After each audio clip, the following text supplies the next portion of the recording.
Things are getting testy at 49-49 something drive. Brandon Aiyuk did not practice today. We're going to talk about the 53-man roster moves, Terrace Marshall sign, and everything going on in 49ers land. Stick around. Welcome, everybody. Let's go Niners. My name is Jason Aponte.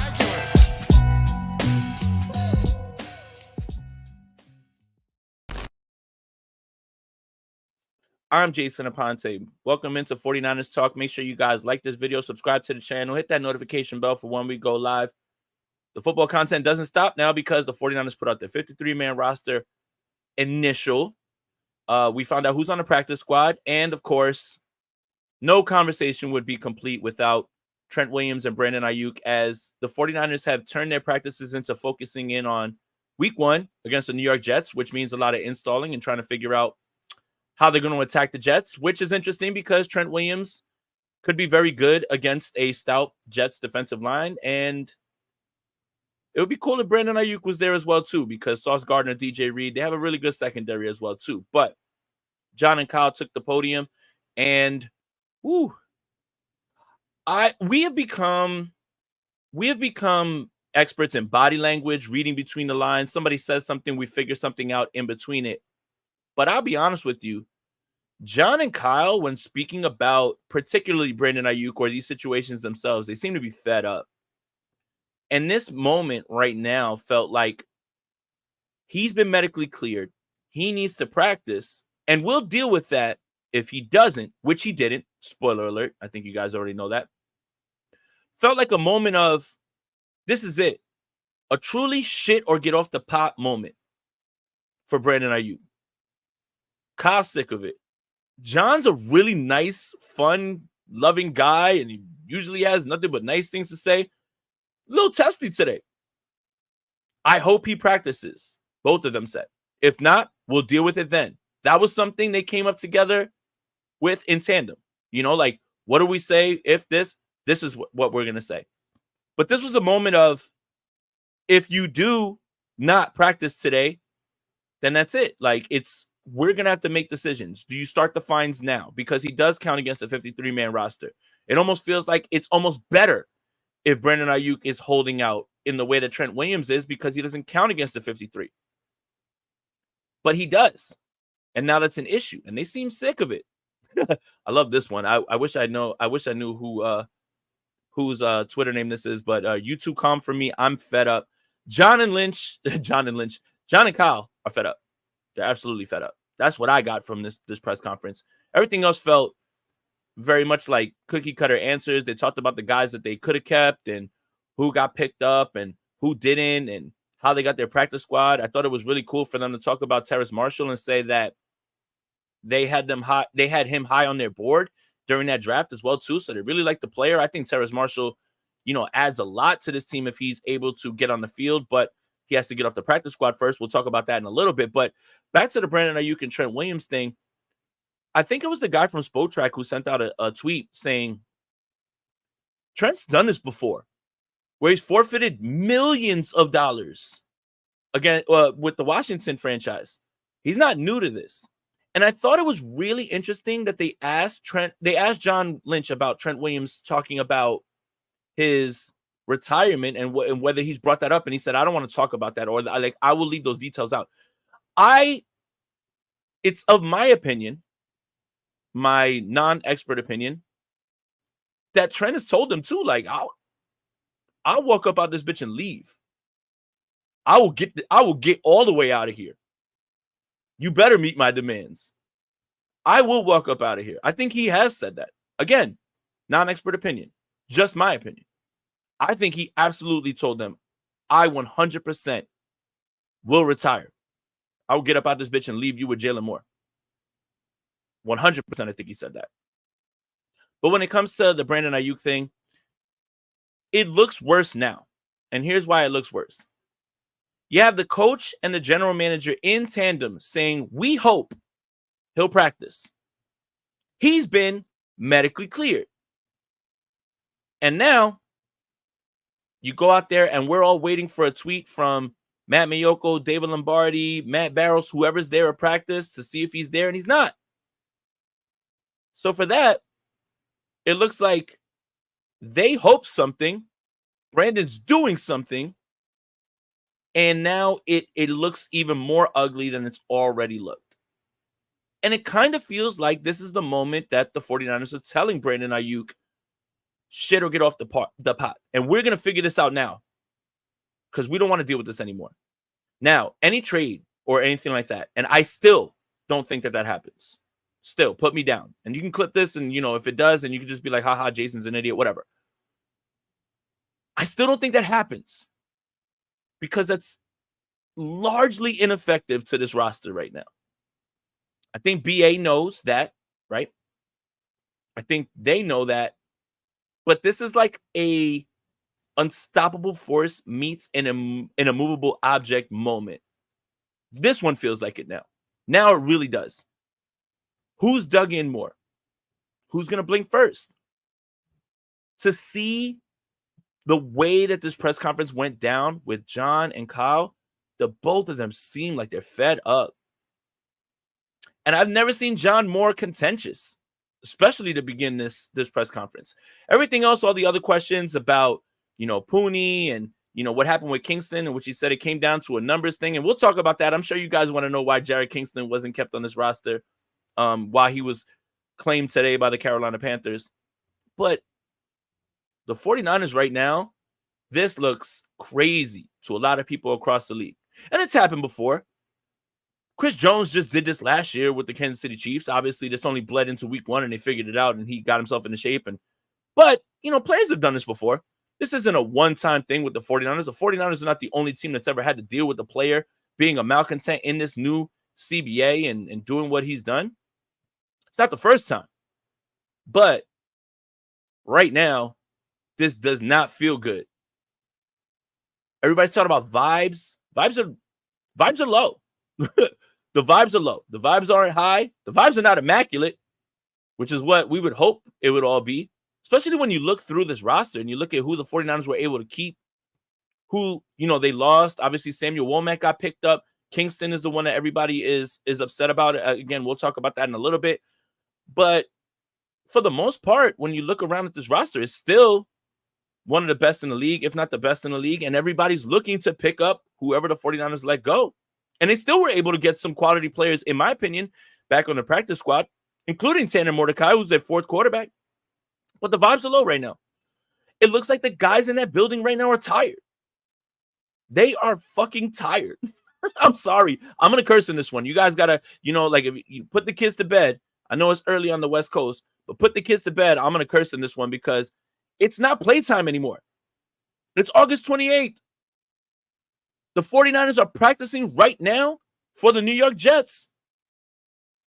But those two guys, when they went up there to talk, they look tired. They look tired. They look fed up. They look angry. All three. Don't know what order, but they're feeling all those things. And for whatever reason, this is dragged on. So I guess that's my rant on the Brandon Aiyuk thing and Trent Williams thing. The rest of the press conference, Kyle was very short, to the point with almost everything else. JM617 says they look exhausted. Yes. If you everyone thinks like, oh, the Super Bowl hangover is real. They're hungover right now just based on these two situations, less than a Super Bowl. They look out of it. Both those guys look like they're tired of talking about this, thinking about this. I don't blame them. Imagine, there's so many people in these comments and fans that are watching that right now are saying literally out loud and have said many times, and weeks ago they've said this, I'm sick of this. Imagine what those guys are feeling right now. I don't envy being in this position right now. And for a team that is the best in the NFC, should be trying to get right back to the Super Bowl, to have it be like this on August 28th doesn't mean the season's over, doesn't mean the season's doomed, but those guys are tired. They are very tired, and they're fed up. Shout out to everybody in here, almost 10 minutes in. We've got almost 250 people in here across on X and YouTube. If you're on YouTube, make sure you like this video, subscribe to the channel. If you're on X, jump on over to YouTube and, shoot me a like and a subscribe. I really appreciate it if you like what you're hearing. But that's it about them, right? Let's move on to the other stuff. So today, the practice squad was finalized. That's the best way to use it. And they still have one spot left. I want to make sure that we keep this all the way. It's one spot after the Terrace Marshall signing, who signed to the practice squad. So you've got Isaac. Let me just make sure I say the name correctly. Alarcon, who is going to be part of the international program. Evan Anderson, Alex Barra, who I thought was a lock for the 53. Jonathan Garvin, who actually made noise in preseason. Sebastian Gutierrez, Chase Lucas, cornerback. Jalen Mahoney, who a lot of people thought had a chance to make this team. Tay Martin, wide receiver. T.Y. McGill, who's going to be in and out of this roster as a practice squad rotational guy. Tanner Mordecai is back on the practice squad. I'm not certain of what the rules are in terms of who's protected, who's not, who can be picked up. But, rest easy for Niner fans. Tanner Mordecai's here. Drake Nugent is a really good one because he's played very well. But I know everybody's going to be worried about Kingston, and we'll talk about that right after this. Mason Pline, who some have surmised was not a part of the preseason or any sort of reps to hide him, which is a bold choice because you got to figure out if the guy can actually play. If you think he can play, that's one thing. But if you're trying to hide him and you don't know if he can play, is a whole other thing. Trent Taylor, preseason god, made the team, so you guys can all rest easy. I know you're all worried about where Trent Taylor was going to be. Tracy Walker III, and Braden Willis made it back. Braden Willis made it back. So they got one of their tight ends back. Cam Latu is in Cleveland, and they did bring back Saubert, which is something that we all kind of thought was going to happen anyway. Also on top of that, Feliciano, Ambry Thomas on IR, meaning they're designated to return. And boom, your 53 is kind of filled out right now.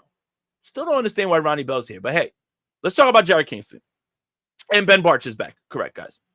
Let's talk about Jared Kingston. So I think the argument should change about Kingston, meaning this. When you look at who they kept on the line, they kept them for a reason. Backup center, Nick Zakel. Backup guard, Nick Zakel, right? I don't think they should have gotten rid of a lineman to keep Kingston. I think you get rid of Ronnie Bell to keep Kingston. We all thought that the 49ers were going to keep 6 receivers. 6. They end up keeping 7. 7.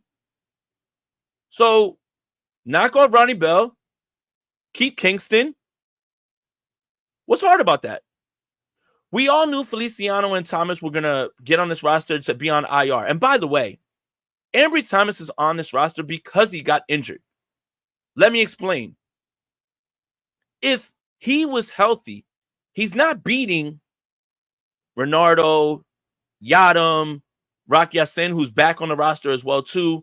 Obviously Green, Lenore. He's not beating those guys. But now the 49ers are afforded this luxury of sneaking him on the 53, putting him on IR, designated to return, seeing what happens with your cornerback depth, meaning like guys get injured, guys fall off and play. And you can at least say that Ambry Thomas can stand out there. Like he's been in it, so you keep him on IR right now and you kind of just see what happens with your cornerback depth. The 49ers are deeper at corner than they've ever been. Darrell Luter makes this roster, obviously. Makes sense.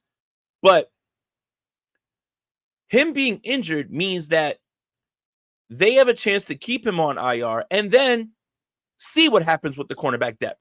See if maybe Green pans out. If he doesn't play well, then cool, you wait another year. Or somebody gets injured and you got to have more cornerback depth. That's their thinking. That's their thinking. It's not that they think that, I want to make sure I say this the correct way without being disrespectful.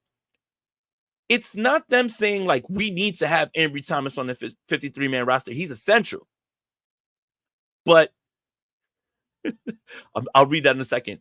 But it's more about just kind of playing the odds. Someone who's here, you respect him, because you drafted him, all that stuff, and you think he can just be here. That's the thinking that I think is there. Jesse says, I get it. Save the Ambry letdown for the end of the season. He's out of line, but he's correct. like let's just let's just keep it like he's definitely popping it, but that is pretty funny. But that's, I think, what they're thinking is. So when you look at it and you say, like, why are they keeping Ambry Thomas? Why are they? I think they can sneak Ambry through and just get it done in that way. I think the corresponding move for Jarrett Kingston to stay should have been you not keeping Ronnie Bell on this roster. If you're worried that someone else is going to claim Ronnie Bell, and obviously he went to Michigan, so your first thought is, oh, Jim Harbaugh is going to claim him with the Chargers, right? Because he's going to take all his guys. I don't care. Let him have Ronnie Bell. It's still a Greg Roman offense. It's still going to be run the ball 85 times. I don't care if Ronnie Bell gets claimed by the Chargers. Are you insane? That better not be the reason. We're scared that, how much help do the Chargers need? I don't care. You shouldn't care. They shouldn't care. Ronnie Bell could go play for whatever team he wants. God bless him. He's an NFL player. He should continue his career. He's young. Don't care. Jarrett Kingston can go one of two ways. Jarrett Kingston can be the new Il Manning, in which we're panicked and we're yelling and like, oh no, and Il Manning never makes the roster. Or Kingston could be, which he was at the combine, the number 3 graded athletic guard. 92 athleticism grade, according to Next Gen Stats and NFL.com. So let me ask you a question. Keep Ronnie Bell, which we know his ceiling's capped, and he's a wide receiver, and a special teams player at that. Or see what happens with Jarrett Kingston. And Jarrett Kingston could be a starter in this league. Could be. Even if he's not, I would be able to sleep well at night and look myself in the mirror and say, I took a chance on an offensive lineman. Because they're so hard to find. Everyone agrees that they're so hard to find. I don't get that one. No one's going to be able to convince me that that made any sense. I get their thinking. Hey, let's see if we can sneak him by. But someone who scored that high at the combine, you think 31 other teams turned around and they said, we got a blind eye. We don't even know who that is. No, they're all there. They're all there. Someone saw Jarrett Kingston and understood that his short shuttle times and his athleticism, that can fit a lot of Shanahan-type offenses. That one I don't get. I'm with you guys on that one. For Ronnie Bell. Because you're worried about Ronnie Bell not passing through waivers. You're worried about Ronnie Bell being claimed by Jim Harbaugh. Pardon my French, I don't give a fuck if Ronnie Bell was on this roster. It really does not move the needle in any way. That's the one I'll never be able to wrap my head around. Still on this roster. Terrace Marshall was signed today.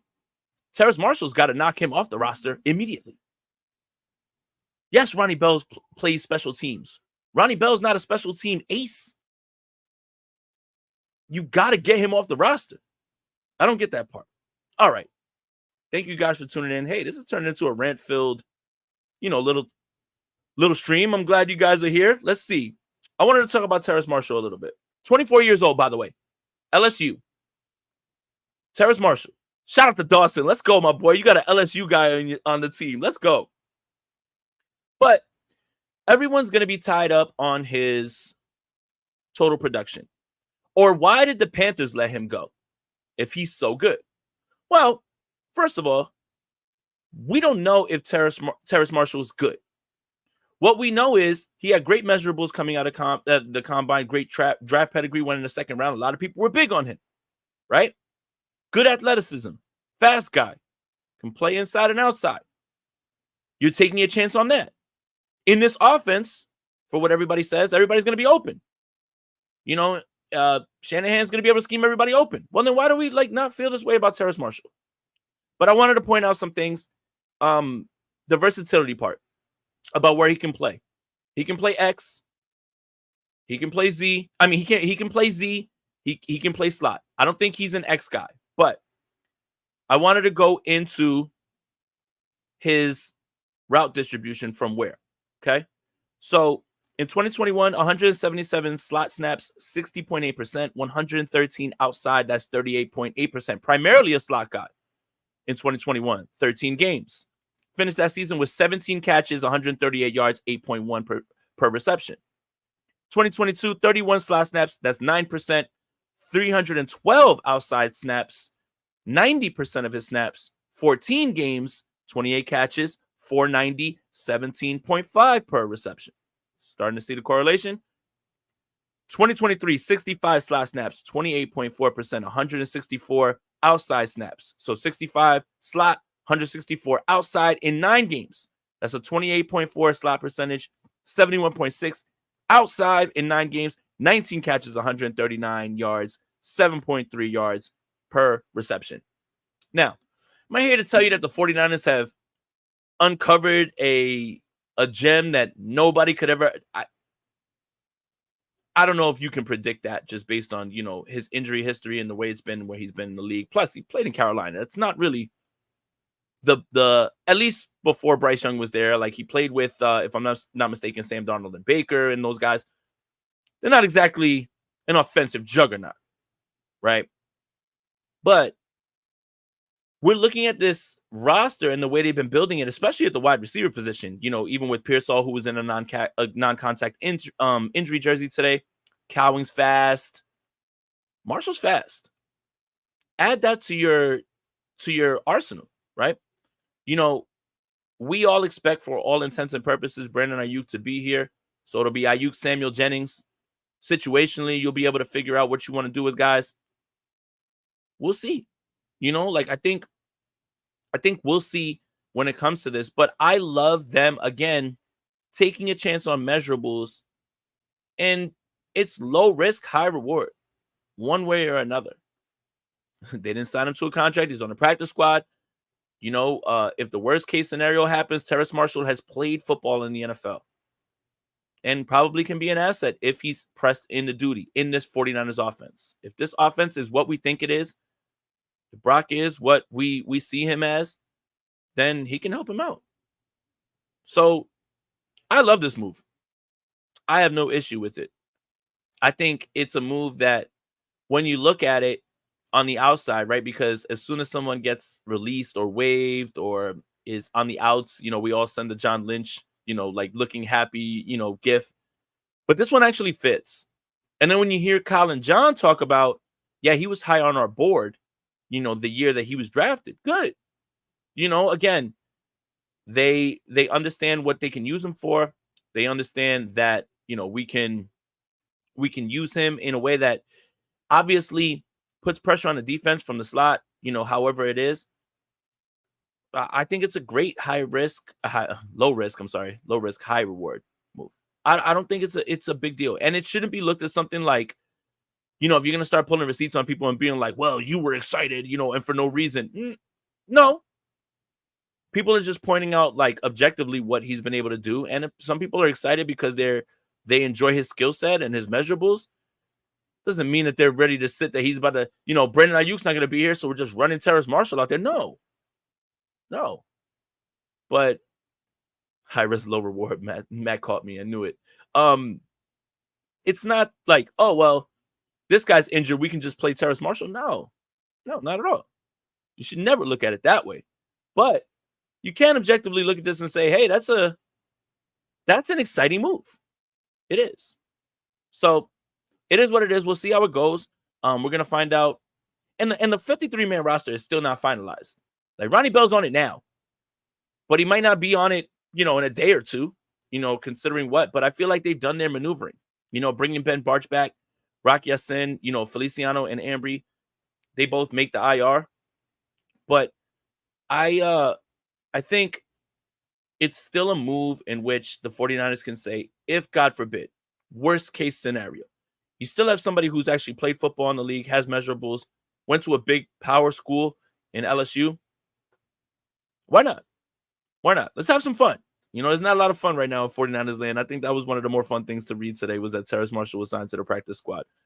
maybe we're grasping at straws. Maybe we're talking about it for no reason. Who knows? Maybe in 2 weeks, if Terrace Martin is not in this team anymore, we're going to be like, why did we spend all this time talking about it? But as of right now, him being on this practice squad is pretty cool, in my opinion. I have no problem with it. 25 minutes in, over 350 people in here on X and on YouTube. Guys, if you're on YouTube, make sure you like this video, subscribe to the channel, hit that notification bell for when we go live. If you're on X, jump on over to YouTube, do the same. It helps us out all the same if you like what you're hearing. But yeah, it looks like right now the biggest news is obviously what's going on with Aiyuk and Trent. The 53-man roster is, for all intents and purposes, set, but we'll see. And I like Terrace Marshall. Like, I think those are some good things to talk about. At least not the Aiyuk and Trent thing. Let me take that back. God, you guys are gonna kill me if you start clipping this one and you're just like, man, this guy's off the rails and he's saying a whole bunch of other stuff. But right now, it just feels like we're trying to just get to the finish line or the starting point. It's not even a finish line; it's the starting point. And then we're kind of crawling on hands and knees right now, just because we're waiting for 2 more dominoes to fall or the other 2 shoes to drop. But yeah, wouldn't mind cutting Ronnie Bell for Trent Taylor. Nah, the both of them should be in Siberia. Why am I saying it like that? Because they're football players. It's kind of messed up, right? Like, they're actually better at that than I am better at anything in life. And I mean, I'm out here just telling them to get banished. Like, I'm sorry, I take that one back. I don't want Ronnie Bell or Trent Taylor on this roster. Oh, wouldn't mind cutting Bell for Trent Williams. Okay, sorry. That's why they kept Bell when Trent returns. Right. Because he's not on the 53, doesn't count towards it. We talked about that earlier. Brent, I'm sorry. Misunderstood. But I don't want Trent Taylor or Ronnie Bell on this roster. Let me just reiterate that. But again, it's going to be day to day. Tomorrow, we're going to find out nothing. They're just going to say they're nowhere near being close when it comes to what's going on with Brandon Aiyuk, and that's it. Let's see. If you guys have any questions, I'm willing to take them. We'll stick around for a little bit. Danny's got a good idea. Let's trade for John Michie and sign Bakhtiari. I mean, depth won't hurt. But Danny, you just don't send Ronnie Bell packing. Okay? Got to hold on to Ronnie Bell, man. You got to make sure that Ronnie Bell's on his roster. Can't let him go, man, because he'll get picked up in an instant, and the 49ers will absolutely regret it. God, that's so condescending. Where's that coming from? I just don't get that part with the Ronnie Bell for Jared Kingston thing. It didn't make much sense to me then. Makes less sense now. Because, again, you had to feel like someone was going to take a shot on Kingston, regardless of where he was drafted. He did so well at the combine. And, other teams are there, and they see stuff. Ronnie Bell equals Cassius Marsh now. Yeah, Matt, here's a question. Ronnie Bell sacks, 0. Cassius Marsh kicks, how many? Ha, checkmate, pal. All right. I'll take any questions if you guys want. But otherwise, I'll probably close us off in 2 minutes. Thank you guys for tuning in. I wanted to keep it, a little light today. Let's see. Jesse says, I'm curious to see how our defense is going to look. I believe Sorensen might deploy a lot of 3-3-5 and 4-2-5 looks with Brandon Staley's influence on the defense. Yeah. I talked about this. I'm nowhere near as down on the fact that Brandon Staley is going to be here and his influence on the defense. I think, again, conflating what he did as a head coach and not objectively looking and saying, hey, he's a defensive mind, would be wrong and just disingenuous, right? Like, some guys are just not good head coaches. Some guys are good coordinators, and that could be the same truth, with Staley, even if he's not the coordinator, but he has a good defensive mind. And a lot of the defensive back guys, they all love him. So, yeah, I'm nowhere near as down on that, and I think you guys know that as well, too. Let's see.